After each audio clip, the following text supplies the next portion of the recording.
Clandestina is finding a way to sneak through the embargo and into the US market. It sells t-shirts and bags in Havana, and it's been thriving since 2014 when the US loosened travel restrictions. Last month, it became the first Cuban-owned online fashion shop to go live in the US. The Office of Foreign Assets Control laws permit a US business to buy design services, so that's how we've been able to export Clandestina designs to the US.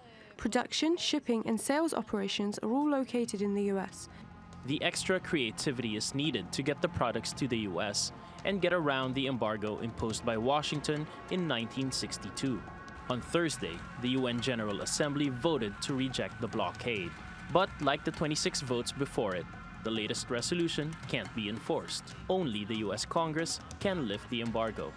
But Washington just keeps tightening the economic noose. The administration will add over 24 additional entities owned or controlled by the Cuban military and intelligence services to the restricted list of entities with which financial transactions by U.S. persons are prohibited. Over the past 4 years, commercial planes and cruise ships have been allowed to bring U.S. tourists to the island. 1.5 million Americans visited Cuba in 2017, up from fewer than 148,000 in 2015. People from the US pushed the number of total visitors to a record of 4.7 million. These tourists spent a total of $3 billion on the island. Now, this boom could go bust as the Trump administration reverses course to deprive Cuba of the money its economy needs. But officials say they're standing firm. Cuba will always be open to dialogue and cooperate from respect and treatment among equals. We will never make concessions that affect the sovereignty and national independence. Cuba is leaning on old allies for support.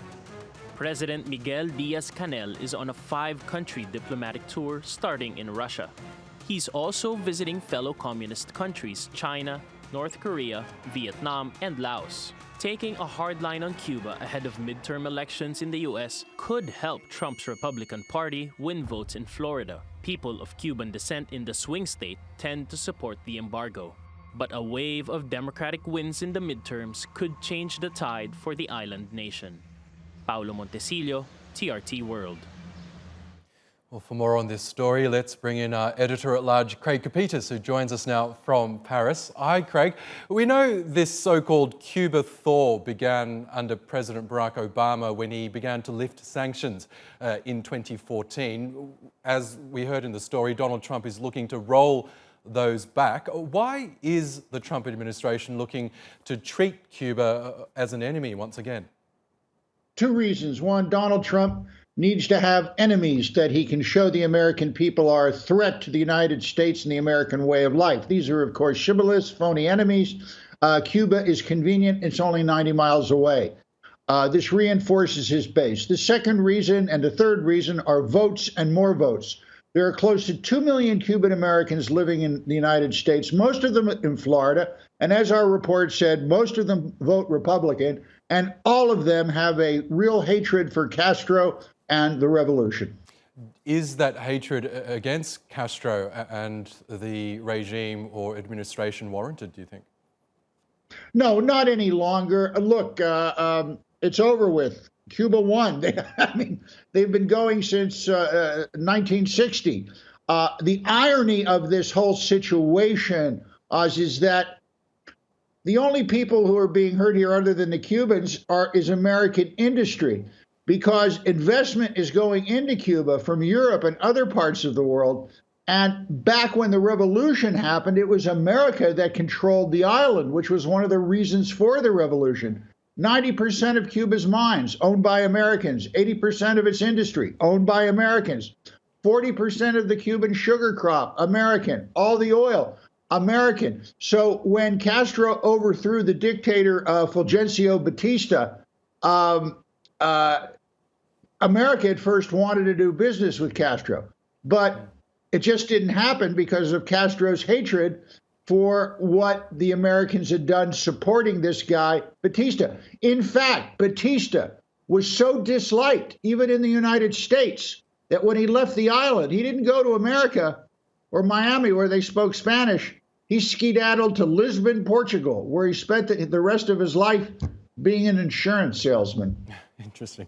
So when the Obama administration moved to normalize relations with Cuba, we saw an almost immediate boost to the Cuban economy as investors flocked to the island nation to get a piece of the economy. How badly does the Cuban economy need foreign investors right now?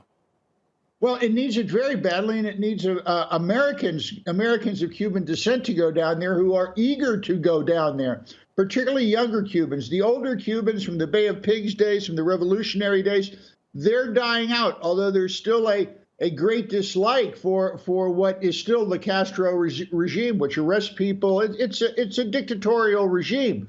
But the best way to clean up that regime, as Obama believed in, as what America did in Russia, which was to open up to it. And that's what Obama did, but now Trump has shut that down. However, there's one thing that the Trump administration is saying that is correct, one of the few times.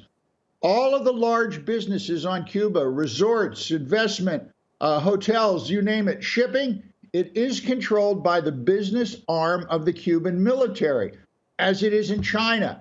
And that's something and that is another cudgel that Bolton and others in the White House are using to go after Cuba, because they can say that they are still allied with Russia and these other communist nations, and we're going back to 1960 and the missile crisis, which we're not. In the early 2000s, we had George W. Bush coin the term the axis of evil. John Bolton has coined another term now called the troika of tyranny, which includes Cuba, Venezuela and Nicaragua in his eyes. He's said that he's imposing new sanctions on those three nations. What's the Trump administration's end goal here? I thought the troika of tyranny was the new World Wrestling Federation extravaganza in Dallas, Texas in 2 weeks' time. Look, they make up these names that have no juice behind them. They have no meaning. Believe me, Cuba and Venezuela, yeah, they're communist countries. Yeah, they're kind of crumbling, but they're no threat to the United States or anyone else. And indeed, if Cuba was a threat to the rest of the world, the European Union and other democracies would not, for the past 30, 40 years, been investing heavily in the island. Okay, Craig Copetas, we'll have to leave it there, but thank you as always.